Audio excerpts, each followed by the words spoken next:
ಸನ್ಮಾನ್ಯ ಮುಖ್ಯಮಂತ್ರಿಯವರಾಗಿರ್ತಕ್ಕಂಥ ಸಿದ್ದರಾಮಯ್ಯ ಅವರ ಕನಸಿತ್ತು 2016-17 ಇಸ್ವಿನಲ್ಲಿ ಕರ್ನಾಟಕದ ಎಲ್ಲ ಜಿಲ್ಲೆಗಳಲ್ಲಿ ಗಾಂಧಿ ಭವನ ಆಗಬೇಕಂತ ಹೇಳಿ ಏನು ಬಜೆಟ್ನಲ್ಲಿ ಪ್ರಾವಿಷನ್ ಮಾಡಿದ್ರು.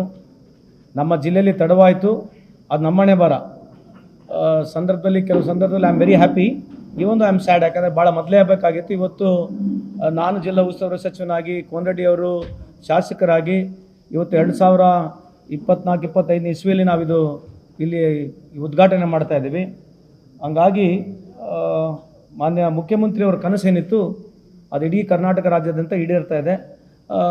ಇಲ್ಲಿ ಗಾಂಧಿ ಭವನ ಮಾಡ್ತಕ್ಕಂಥ ಉದ್ದೇಶ ಹಿಸ್ಟ್ರಿ ಜನಕ್ಕೆ ಗುರ್ತಾಗಬೇಕು, ಯುವಕರಿಗೆ ಅರ್ಥ ಆಗಬೇಕು. ಇಲ್ಲಿರ್ತಕ್ಕಂಥ ಭಾಳಷ್ಟು ಪಿಕ್ಚರ್ಸ್ಗಳನ್ನ ಭಾಳ ಬ್ಯೂಟಿಫುಲ್ಲಾಗಿ ಪೇಂಟ್ ಮಾಡಿದ್ದಾರೆ. ಇತಿಹಾಸವನ್ನು ಎಲ್ಲ ಕಾಲೇಜ್ ಮಕ್ಕಳಿಗೆ, ಶಾಲೆ ಮಕ್ಕಳಿಗೆ ಇಲ್ಲಿ ಬರಬೇಕು, ವಿಸಿಟರ್ಸ್ ಬರಬೇಕು.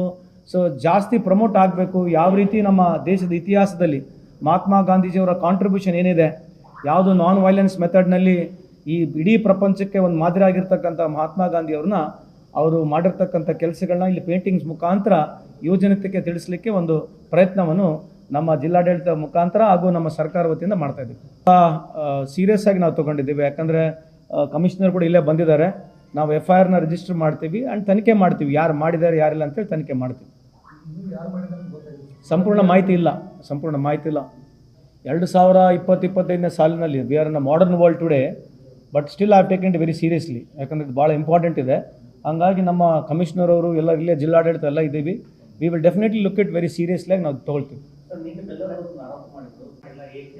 ಕೇಳ್ರಿ, ಅವ್ರಿಗೆ ಬೆಲ್ಲದವರಿಗೆ ಹೋಗಿ ಕೇಳ್ರಿ, CM ರಿಯಾಕ್ಟ್ ಮಾಡ್ತಾರೆ. ಅದು ಗೊತ್ತು. ಯಾರನ್ನ ಹೋಗಿ ಕೇಳಿದ್ರೆ ರಿಯಾಕ್ಟ್ ಮಾಡ್ತಾರೆ. ಈಗ ಯಾರನ್ನ ಹೋಗಿದ್ರೆ ಕೇಳಿದ್ರೆ ರಿಯಾಕ್ಟ್ ಮಾಡ್ತಾರೆ.